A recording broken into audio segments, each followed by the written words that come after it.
Aski suma aruma kipanay, takpacha, kilatanaka, kuyakanaka, aksamarkan kamidinakaru. Polifonías. Para hablar de la lengua y las identidades y las representaciones que hoy tenemos acerca del guaraní, nos encontramos con varios mitos. Raíces. Ser afroargentina, del tronco colonial, identificarse de esa manera, es una categoría política. Polifonías de Latinoamérica. La realidad áulica fue la que me llevó a trabajar en el diálogo intercultural. Voces de la educación. Soy una activista negra, candombera, defensora de derechos humanos afrodescendientes, lesbiana y feminista. Polifonías de Latinoamérica. Ciclo de entrevistas, reflexiones en torno a la educación y la interculturalidad. Polifonías de Latinoamérica. Idea y conducción, Mónica Ángel.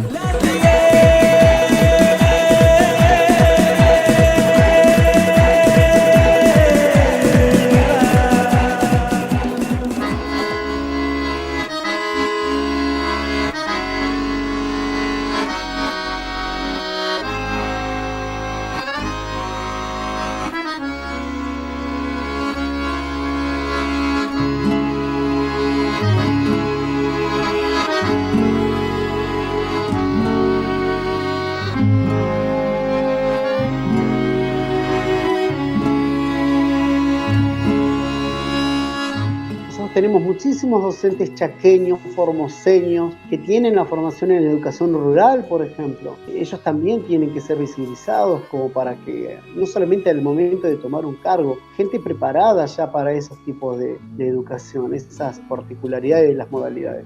La idea es generar material que sea accesible para todos los niveles. De Antártida, si uno busca, hay mucha información, pero mucha información científica, o sea, porque es ciencia, la Antártida es ciencia.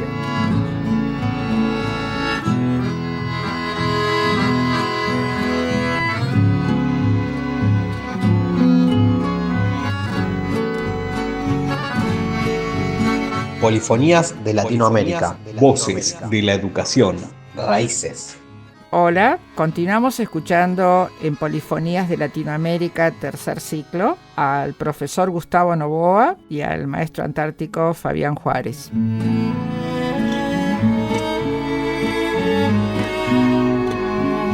Y ahora esto que seguimos, o sea, el eje es esto, por eso de polifonías, de todas esas voces que tenemos acá en la provincia. ¿Cómo piensan ustedes, o sea, el tema de la formación de formadores, o sea, en los profesorados? Me llamó la atención y en sus diseños curriculares precisamente parece que han eliminado la modalidad de la educación intercultural. Entra como en tensión, ¿no? Porque por un lado, Gustavo, vos que estás en el tema de la modalidad como coordinador, es así, ¿no? Sí, con respecto no solamente a la educación intercultural, ¿no?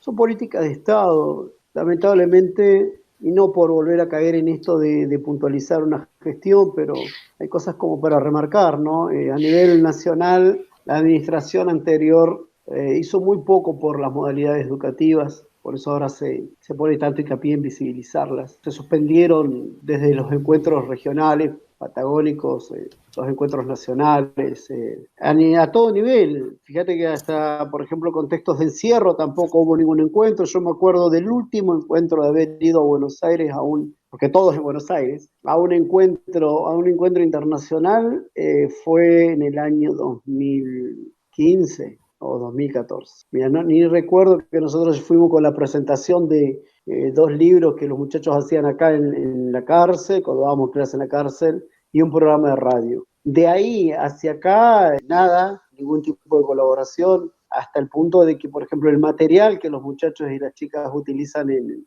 clase es aportado por los docentes o por los directores de las escuelas. Y volviendo a lo netamente lo que vos preguntabas de lo de interculturalidad bilingüe, es algo que se planteó dentro de esta gestión Y acá tiene que ver el papel importante que tienen que tener los institutos de formación docente, que ni siquiera, bueno, la educación intercultural bilingüe no está tenida en cuenta, como bien vos dijiste, dentro de lo que es la plataforma de estudio de los institutos, que es una materia pendiente, que hay que hacerlo, que es necesario hacerlo. Tenemos universidades en diferentes lugares del país donde se estudia y los profesores se capacitan para esto. Hay que visibilizar las cosas, hay que estudiar con respecto a eso porque es necesario, más en nuestra provincia, con toda la diversidad que tenemos de gente, no solamente latinoamericana, sino de todos los lugares donde se te ocurra. Hay gente acá que pasa algunos por un tiempo, pero dejan su impronta, y es tremendo no aprovechar ese conocimiento, esas historias de vida. Es necesaria una formación docente, pero no solamente en educación intercultural bilingüe. Nosotros necesitamos otra corte en educación en contexto de privación de libertad. Nosotros tenemos muchísimos docentes chaqueños, formoseños, que tienen la formación en educación rural, por ejemplo. Ellos también tienen que ser visibilizados como para que, no solamente al momento de tomar un cargo, gente preparada ya para esos tipos de educación, esas particularidades de las modalidades.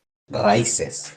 Da mucha, digamos, pena, porque es todo un capital cultural que ya vienen nuestros docentes con esa mirada y esa formación. En la Patagonia se está trabajando muchísimo. En otras provincias, yo creo que ya hay un doctorado con especialización en la provincia de Tucumán con relación a lo que es diversidad cultural. Tenemos varias universidades, como la Universidad Nacional de Luján, la maestría, ya a nivel de maestría, también la UNTREF, donde está el doctor Matos.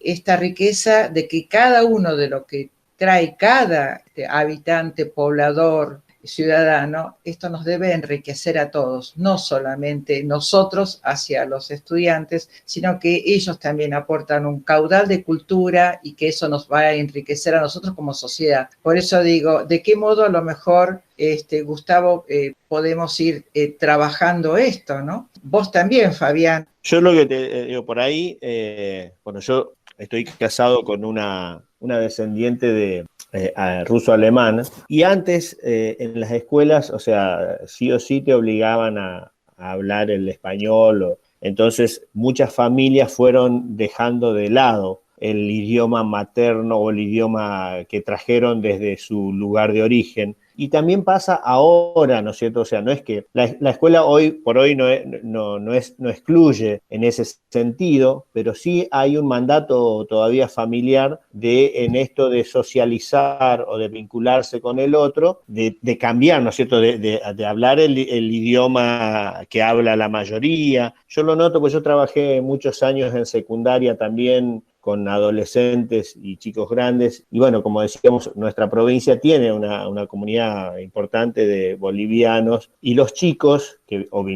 nacieron en Bolivia o vinieron de muy chiquitos, pero en el ambiente familiar se habla el lenguaje propio originario y todo, entonces le falta recursos, un vocabulario más rico, y tienen vergüenza por ahí de hablar. Es importante, me parece, algunos programas, pues se podrían crear algunos programas o talleres donde se puedan hacer actividades en el lenguaje originario de cada uno, o sea, generar cosas para poder sostener eso, ¿no? Digo, por ahí, más que nada, ¿no es cierto?, en el quechua, porque acá tenemos Jujuy, Salta, Santiago del Estero, que hablan por ahí el idioma, o con algunas diferencias. Generar espacios de encuentro para poder acompañar ese proceso, porque si no se va perdiendo, ¿no es cierto? O sea, van quedando los descendientes por ahí, los adultos, pero ya eso, los hijos, ya muy poco van conservando ese lenguaje original. Así que me parece que es un desafío también del sistema, ¿no?,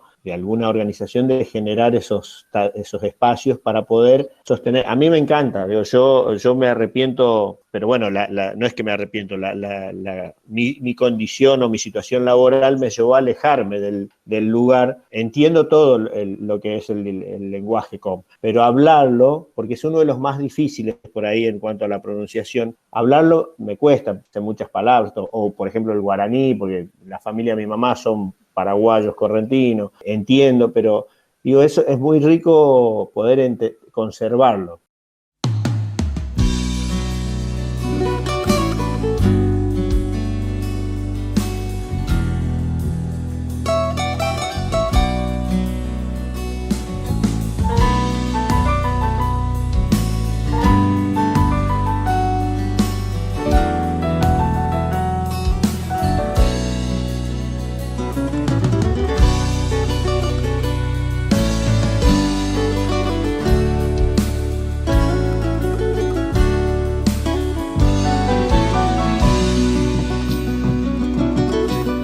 Tengo poco mi pirén, pero todo es para ti. Mi piñito y mi piuquén, la carguera y el chadín. Tengo ruca, quise yo, solo me falta tu amor. Cuando seas mi malen, entrará en la rucandú.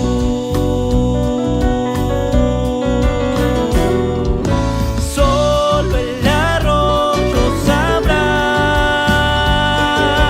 el secreto de los dos.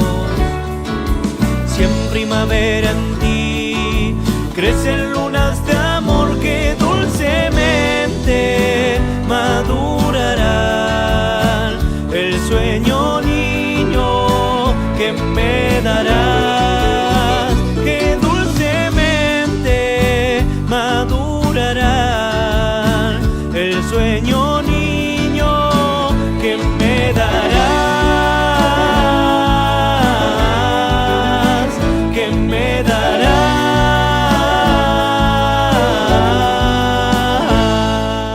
Les pregunto, y por parte de los docentes, desde sus experiencias en sus funciones, ¿observan una demanda en la formación de alguna de las modalidades? Porque uno lo está viendo, o sea, de forma sistémica. O sea, ustedes como funcionarios lo ven como forma sistémica y a través de las experiencias de años. Pero ¿qué sucede del otro lado? ¿Qué sucede con los docentes? Con respecto a eso, desde el momento que se empiezan a visibilizar las modalidades, que se las empieza a reconocer como que están en el sistema, surge la necesidad. Nosotros, con diálogos con los compañeros, por ejemplo, domiciliarios hospitalarios, que está la necesidad y de la capacitación. Nosotros tenemos provincias como Córdoba, por ejemplo, que tienen escuelas directamente para formación en domiciliario hospitalario. Como para dar un ejemplo, ahí es necesario hacerlo. Con respecto a diferentes pueblos, docentes que hablan diferentes lenguas, por ejemplo, tenemos, como decía Fabián hace un ratito, docentes que son hijos de familias bolivianas que han venido hace años acá a la Tierra del Fuego, se han educado en la provincia, no han perdido por suerte su lengua, porque hay algunos que no tienen vergüenza, digamos, porque esa es la palabra, muchos sienten vergüenza de su historia, que es lamentable, pero otros no sienten orgullo de hablar su lengua y están contentos porque eso no lo perdieron, la lengua madre tan antigua, tan rica, con tantas cosas diferentes a la nuestra, que ayuda a nuestro vocabulario, que ayuda a nuestro idioma, enriquece, que lo mantienen. Y yo tengo compañeras, he conocido gente que son docentes y hablan las dos lenguas y han tenido,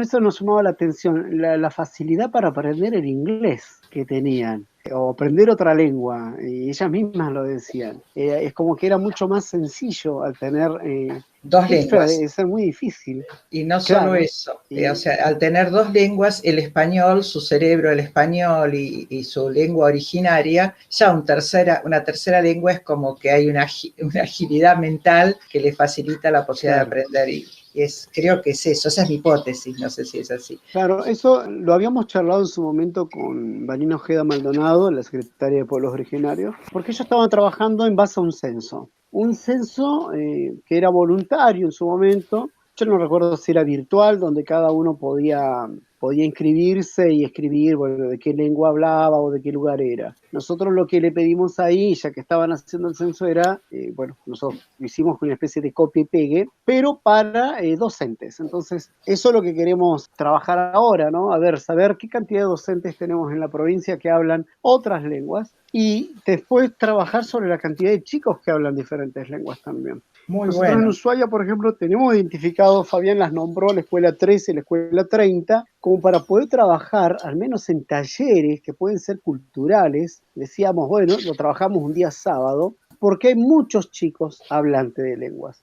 Por experiencia personal, mi esposa se desempeñó durante un tiempo en educación para adultos. Llamaba mucho la atención la cantidad de mujeres bolivianas que querían aprender y alfabetizarse en el idioma español, que conocían y hablaban en quechua. Y ese era el idioma para hablar en la casa, en la familia. Y como experiencia en el trabajo, de citar a una mamá, por ejemplo, para charlar sobre el aprendizaje de su hijo, que uno generalmente hace. Y a mí me pasó varias veces de que venía la mamá y venía un intérprete, ¿no? Una hermana, una prima, una sobrina, que era la intérprete con la familia, para poder tener un diálogo, ¿no? Y la importancia que tiene esta gente de que sus hijos estudien. Ellos valoran tanto de que puedan venir a Argentina y que puedan, más allá de todos los padecimientos que sufren, poder acceder a la educación. Ellos valoran muchísimo eso. Y a veces nosotros mismos, estando acá, no le damos el valor que tiene la educación, ¿no?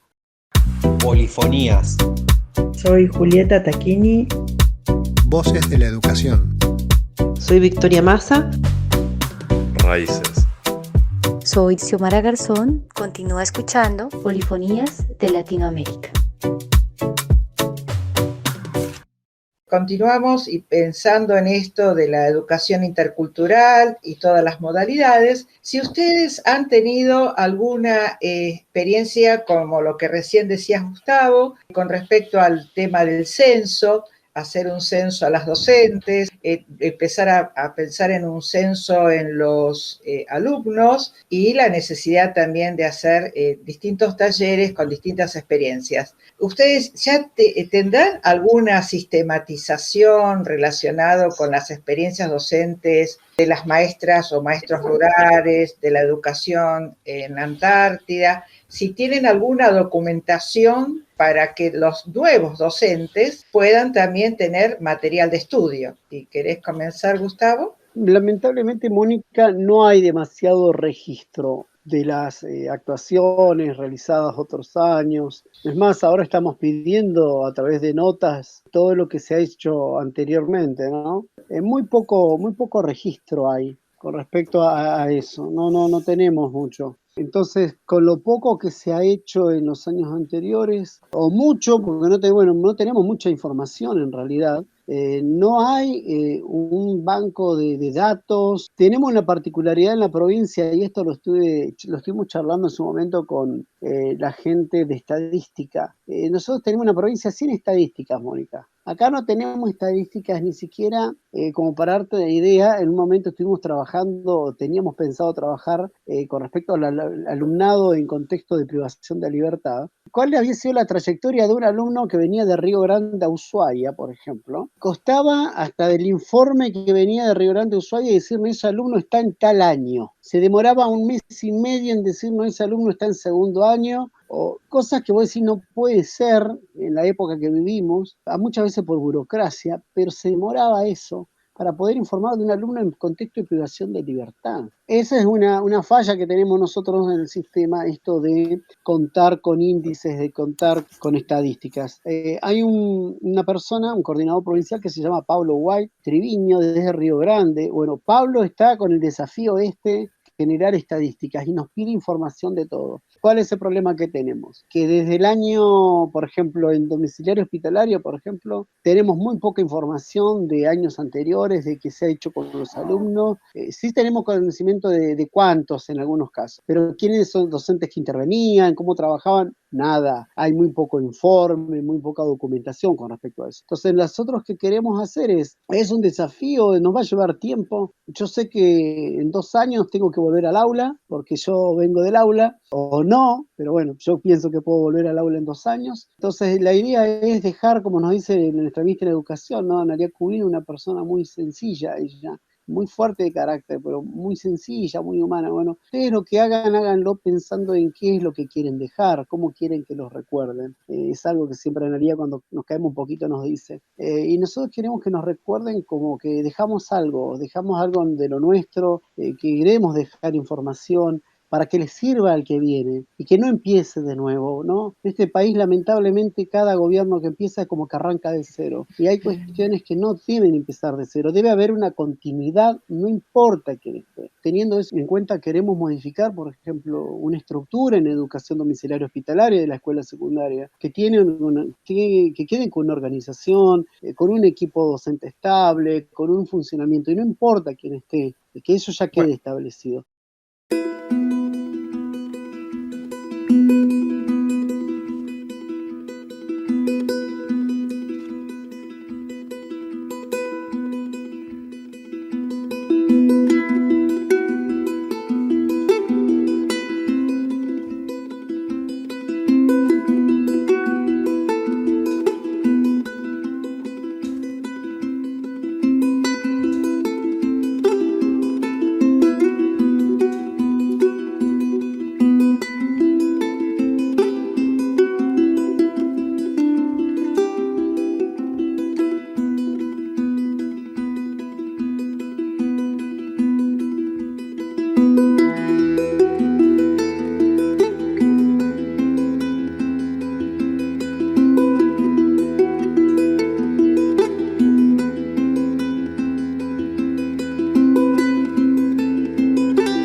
Fabián? O sea, ¿tenés alguna sistematización sobre lo que es tu especialidad? Bueno, justamente estamos con eso también. Yo particularmente desde antes de estar en esta función ahora, yo llevo un registro, me ha tocado en los distintos cambios de gestión, no en esta última, pero en la anterior y la de Fabiana anteriormente y eso, cada vez que empezaba el ciclo de los nuevos funcionarios me convocaban como referente, o sea, para pedirme datos de la escuela, de las cosas que pasaban. Yo tengo todo, les pasaba. Bueno, sí, mirá, queremos trabajar, bueno, sí, yo estoy a disposición siempre, yo la escuela 38 la llevo, no tiene partidos políticos. Siempre era la propuesta de hacer cosas, generar cosas. Sí, te vamos a llamar, bueno, y ahí nada. Hoy por hoy estamos con Gustavo tratando de buscar documentación que haya quedado de la gestión anterior, porque no tenemos, o sea, no hay. Yo tengo registros personales, tengo el registro de de la cantidad de docentes que tuvimos, en qué año, en qué periodo, trato de mantenerme conectados con todos siempre. Estamos ahora, hablábamos el otro día con Gustavo, de hacer un padrón, o de empadronar no solo a los docentes y a los hijos, sino a todos los antárticos, aquellas personas, porque el antártico no es el que va a la Antártida de turismo, no. El antártico es el que va y pasa una campaña de invierno, o sea, pasa todo un periodo de trabajo, mínimo tenés que estar 6 meses para poder considerarte un antártico. Tiene también sus requisitos, ¿no? El ser antártico, ¿sí? No es solamente no el que va de turismo o el que va por una comisión o algo. Entonces decíamos, acá en la provincia hay muchos antárticos, gente que está en el silencio, olvidada quizás, y que capaz no es un científico. Yo me encontré hace un par de años con un papá en la escuela que era tripulante de una embarcación civil, marino mercante, y que pasó muchos meses en la Antártida acompañando a un equipo de científicos trabajando. Y así, bueno, o sea, queríamos hacer un padrón, así como está en el padrón de los excombatientes, bueno, tener un padrón de antárticos. Cada fecha significativa, no somos solamente los maestros, los antárticos, tenemos acá muchos científicos, hay muchas personas que han venido a vivir en Río Grande. Yo sé que hay gente de la fuerza que se retiró y vinieron a vivir a Río Grande, que nos encontramos hace un par de años en un desfile el 2 de abril, desfilamos como Escuela 38 con los chicos de Río Grande. Hoy por hoy estamos tratando de hacernos con qué es lo que se hizo en la gestión anterior, datos de la escuela, a ver proyectos que se hayan trabajado. Bueno, una de mis ideas siempre fue, ¿no?, desde antes de estar acá en esta función, es justamente generar eso, ¿no? Toda la información, la documentación que quede como respaldo, generar material de consulta. Vengo dando charlas hace mucho tiempo, bueno, 2006, 2007, con otros colegas, dábamos charlas por las escuelas, fuimos a la Feria del Libro a Buenos Aires, a la Feria de Ciencias. El año antepasado fueron unos colegas de Río Grande también a la Feria del Libro. Polifonías de Latinoamérica, ciclo de entrevistas, reflexiones en torno a la educación y la interculturalidad.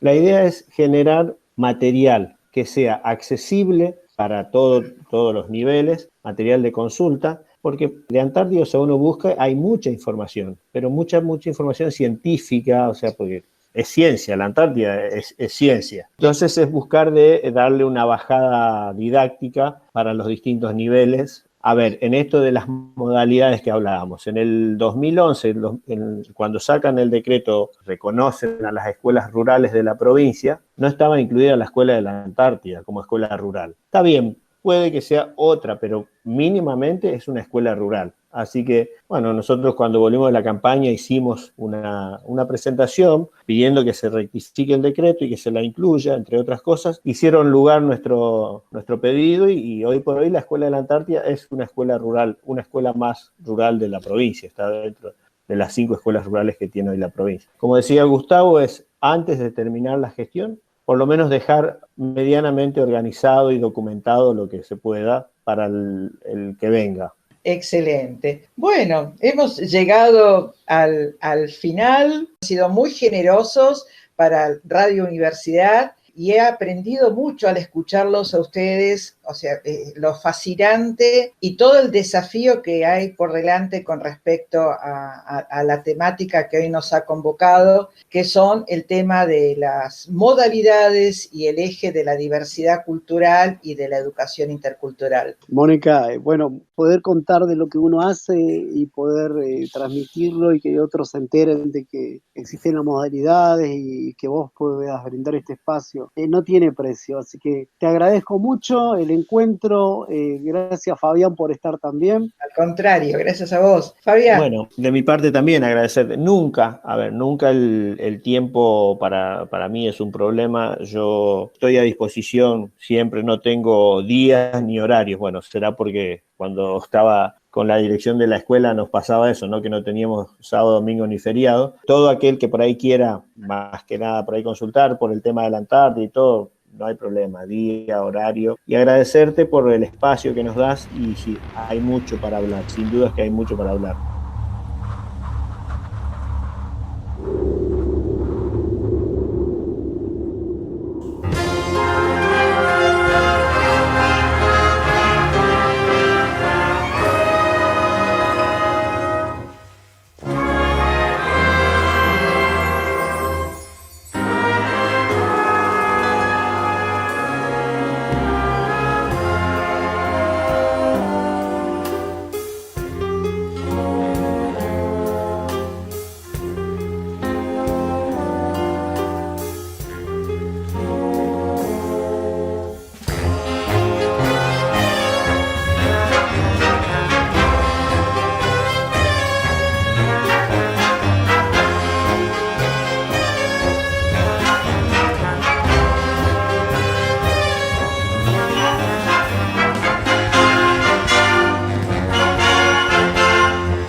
Polifonías de Latinoamérica, una realización de Radio Universidad Nacional de Tierra del Fuego, Antártida e Islas del Atlántico Sur, FM 106.9.